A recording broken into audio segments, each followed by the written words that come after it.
बात करेंगे मार्केट महारथी सेगमेंट में। आज हमारे साथ आनंद राठी ग्रुप के प्रदीप गुप्ता जी जुड़ रहे हैं बातचीत करने के लिए। प्रदीप, गुड मॉर्निंग, बहुत बहुत शुक्रिया, काफ़ी दिनों बाद आपसे बात हो रही है। Mid cap small cap index बाजार के ऑल टाइम हाई पर हैं, हालांकि बेंचमार्क्स थोड़ा सा लथार्जिक हैं। मिड कैप स्मॉल कैप में जो बाजार की रुचि बन रही है वो ज़्यादातर डोमेस्टिक फ्लोज से उसमें स्ट्रेंथ देखने को मिल रही है। आपको उसमें कहीं फ्रॉड के साइन दिखाई देते हैं? कहीं आपको लग रहा है बबल कुछ बन रहा है, या अभी भी आपको मिड कैप स्मॉल कैप में वैल्यू नजर आती है? नमस्कार अजय जी। जहां तक आपका सवाल है mid cap and large cap और स्मॉल कैप का, तो टिपिकली बाजार में और हमारी इंडियन इकोनॉमी में अगर हम देखें तो ये बहुत क्लियर है कि हमारी इंडियन इकोनॉमी में largely mid cap and large cap का रोल काफी अहम है, और वहीं पे अगर ज्यादा निवेश आता है और वहीं पे ज्यादा रिटर्न बनने के चांसेस हैं। सो आई थिंक पिछले समय में जो गैप बन गया था उसी की वजह से वो गैप कम होता नजर आया। लोगों ने वहां अपॉर्चुनिटी देखी, और जैसे धीरे धीरे लोगों को एक कन्विक्शन आना शुरू हुआ कॉर्पोरेट रिजल्ट्स पे, एक कन्विक्शन आना शुरू हुआ इकोनॉमी ग्रोथ पे, तो सारा दारोमदार लोगों ने वापस मिड एंड स्मॉल कैप में निवेश करना शुरू कर दिया। तो मुझे नहीं लगता कि कोई बहुत बड़ा फ्रोथ है। बट सवाल ये आता है कि आज की तारीख में या कभी भी बाजार में जब रिएक्शन आता है, करेक्शन आता है, तो ऑब्वियसली इक्वल वेट के हिसाब से अगर पहले ये चलता है और इसमें अगर गैप का कम होते हैं तो प्रॉफिट बुकिंग भी उसी समय आती है। ये ऐसा पीछे भी देखा गया है, और ये ऐसा मानना है कि मिड कैप और स्मॉल कैप में प्रॉफिट बुकिंग, चूंकि वहां पे रिटेल इन्वेस्टर का भी रोल काफी अहम होता है निवेश करने में, तो आ जाता है। पर जहां तक मानना है कि लॉन्ग टर्म में अगर हम देखें तो स्टोरी अभी भी कायम है। और इस साल हमारा मानना है, मेरा स्पेसिफिकली मानना है कि अगर इंडिया ग्रोथ स्टोरी चलेगी और इंडिया में कॉर्पोरेट रिजल्ट्स कॉन्स्टेंटली जिस हिसाब से देखे गए Q1 के आएंगे, तो mid cap and small cap की स्टोरी कंटिन्यू रहेगी, बरकरार रहेगी।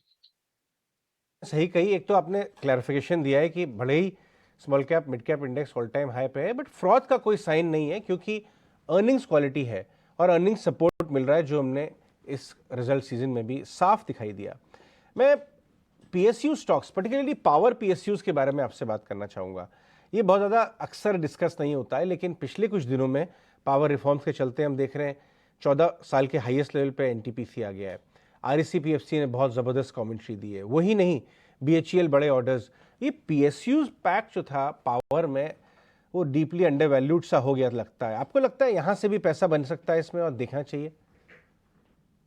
देखिए अजय, ये बाजार में दो तरीके की चीजें, अगर हम 3 से 5 साल का समय लें और इन स्टॉक्स को या इन सेक्टर्स के स्टॉक्स को देखें, तो डेफिनेटली पैसे बनने की संभावना अच्छी है।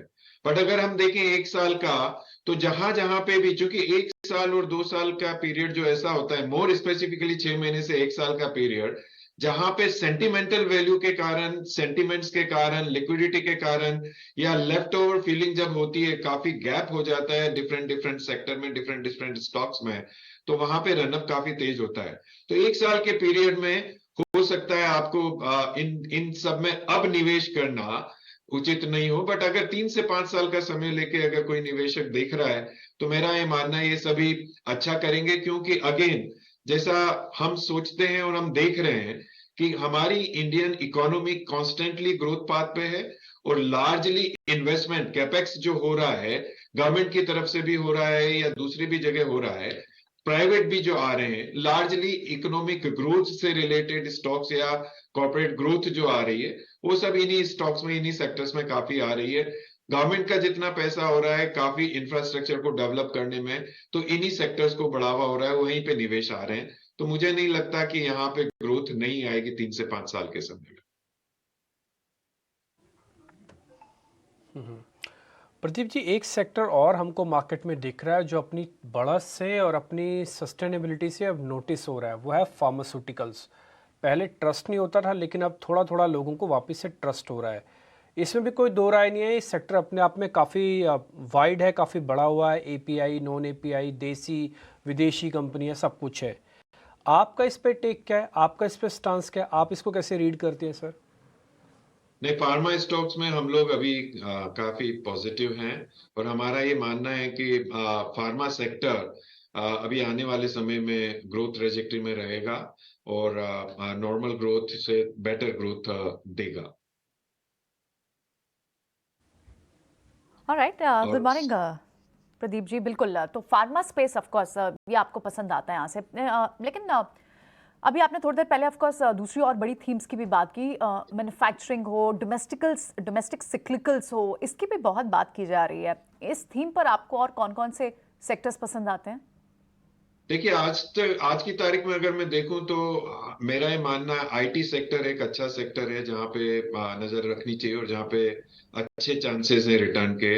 फार्मा सेक्टर जैसा अभी मैंने कहा वो एक अच्छे चांसेस हैं। इसी तरह एफएमसीजी सेक्टर अनादर सेक्टर है। एफएमसीजी में अब तक पीछे हमने बहुत ज्यादा ग्रोथ नहीं देखी, बट अब यहाँ से आगे मुझे लगता है ग्रोथ आनी शुरू होगी। इसी तरह फाइनेंस सेक्टर ऐसा है जहाँ पे भी हम रीजनेबल वे में चांसेस देख सकते हैं। इंफ्रा स्टोरीज कांस्टेंट है, कंसिस्टेंट है, वहां पे काफी रनअप हो आईटी गया का है। भी बोला। या बट वहां पे इंफ्रास्ट्रक्चर में बेसिकली देखा जाए तो एक स्पेसिफिक स्टोरी है सीमेंट सेक्टर में। सीमेंट सेक्टर एक ऐसा स्टॉक है, सेक्टर है जहां पे मुझे लगता है अभी भी ग्रोथ के चांसेस कॉन्स्टेंटली देखने को मिलेगा। तो these are the few sectors जहां पे मुझे लगता है ये साल में अच्छे ग्रोथ की संभावना है। और मेरा मुद्दा हमेशा से यही रहा है कि अभी अगर देखें तो अब ऐसा देखने में मिल रहा है, एक तो सर्विस सेक्टर से रिलेटेड काफी अच्छी अगर वास्तव में ग्राउंड लेवल का डेटा देखें तो डेटा सजेस्ट कर रहा है सर्विस सेक्टर में काफी अच्छा ग्रोथ हो रहा है। मैन्युफैक्चरिंग साइड में स्पेसिफिक फ्यू सेक्टर्स में काफी अच्छा चेंज देखने को मिल रहा है जहां पे अच्छे ग्रोथ हो रहे हैं। तो ये सब देखते हुए अगर हम देखें तो इकोनॉमी में रीजनेबल ग्रोथ हम देखने को मिल रही है। जैसा कि प्रेडिक्शन चल रहा है इस साल में 6 to 6.5 के बीच में ऑन एन एवरेज ग्रोथ की बात कर रहे हैं और हमारा भी ये मानना है 6.2 to 6.5।